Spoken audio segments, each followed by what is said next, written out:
that this information can be taken. But traditionally, what is our point?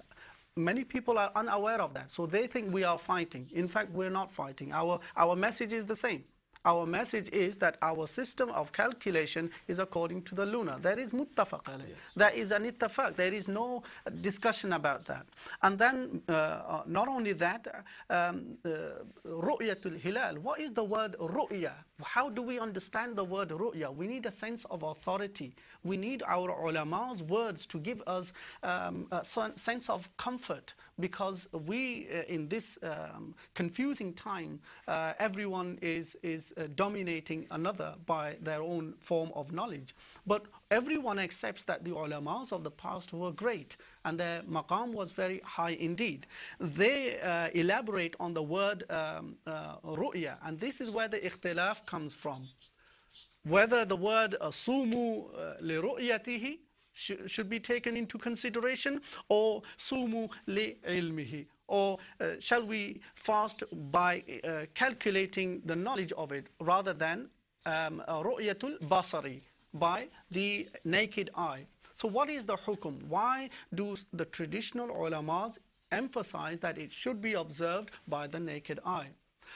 It is emphasized because, again, the ulama, again, Umdatul Qari fi Sharh al-Bukhari elaborates this, that qawlahu ru'yatihima. Ru'yatihima is to be taken as two meanings. That the ru'ya over here with a dhamma on the ra and the sukoon, jazm on the hamza or the waw, if we take it in that spelling, we must take it to do wa huwa man ra'a bil ayn. That is to be taken, the translation of it, that the person who saw with his eyes. So this is now brought us, unified us, brought our mind to a more specific channel system. Whereas before we were hearing so many academic, they're not wrong. They have a point. They are trying to emphasize a point. But let us channel through our panels and our listeners.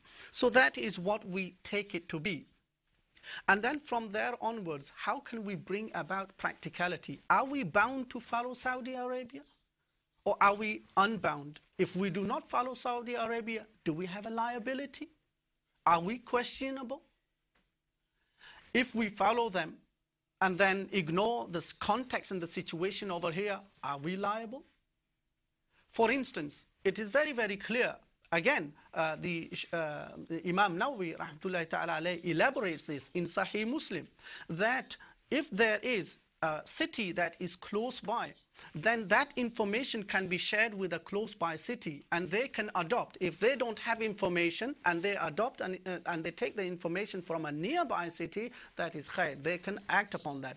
But he adds that if the city is ba'id, ba'id meaning what? Ba'id means from a country to a country. That is bu'da.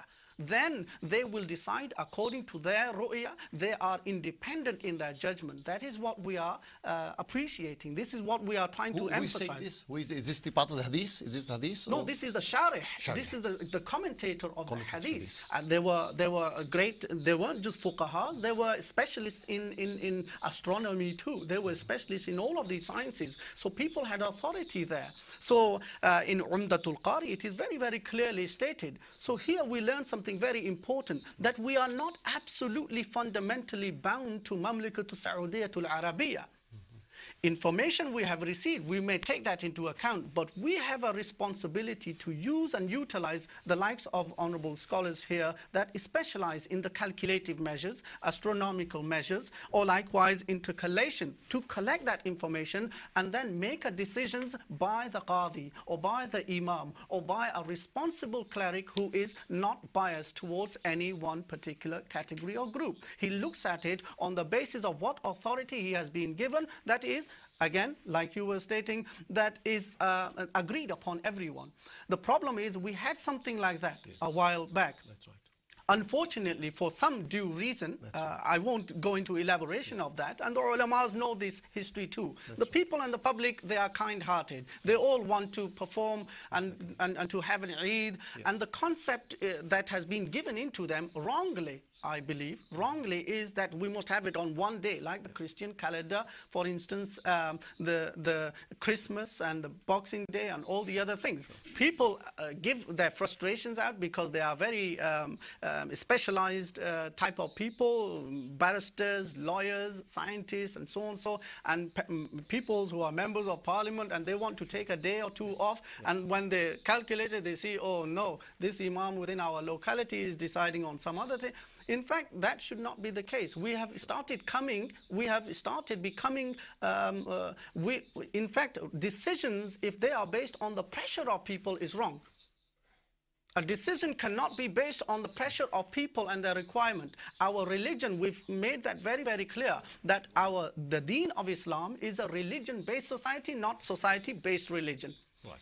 That is the problem that is happening, that people have got a concept, a pre-concept of all of this. What we should do is ourselves sit with the people together. Right. We absolutely agree that we want to make it workable. Right. Absolutely, in even UK, it may be a difference, because from London to Glasgow, there is a difference. There's a 15-minute difference. Yeah. But however, if they are satisfied with the information and the shahada, the witnessing, and the shahada required two people, aqil, baligh.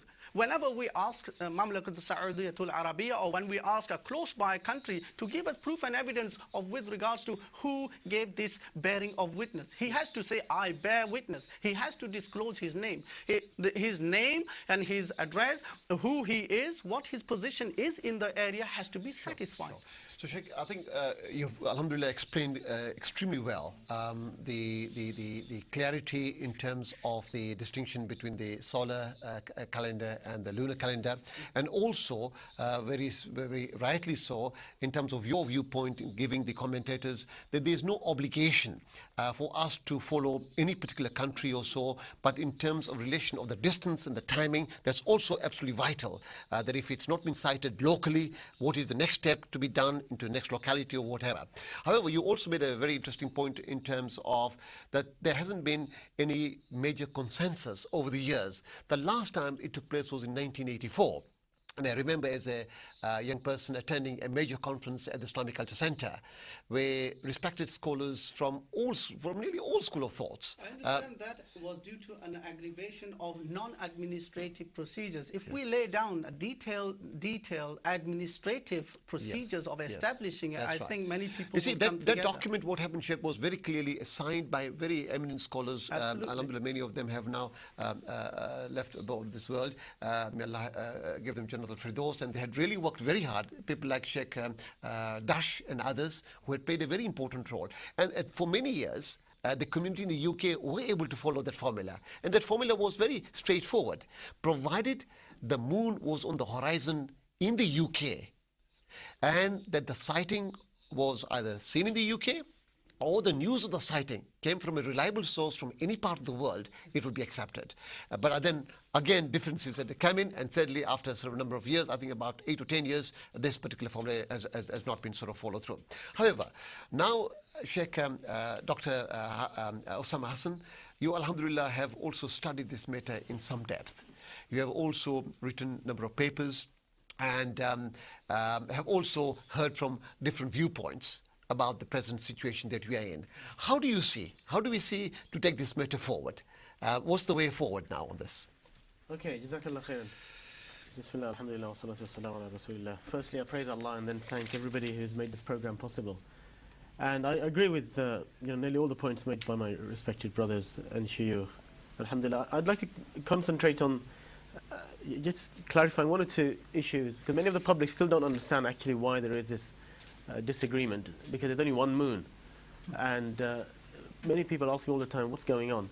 I'd like to try to clarify that a little and then talk about a good way forward, inshallah. And for me, the biggest reason why we have the ikhtilaf is because of a divergence between religion and science. Whereas in the early time, Muslims were very scientific. In fact, the Muslim scientists led the world for 1,000 years, including the astronomers. Muslim astronomers like Bayruni, Ibn Shatir, At-Tusi and others were the experts of their time. And they taught astronomy to Europe and the West, in fact. But now, unfortunately, what we have over the last few centuries is that knowledge has died. And so in the Muslim world, the 60-odd different Muslim countries, many of them used very different methods to determine the lunar calendar. And that's why, at the moment, the reality is that Ramadan and Eid start across 4 days.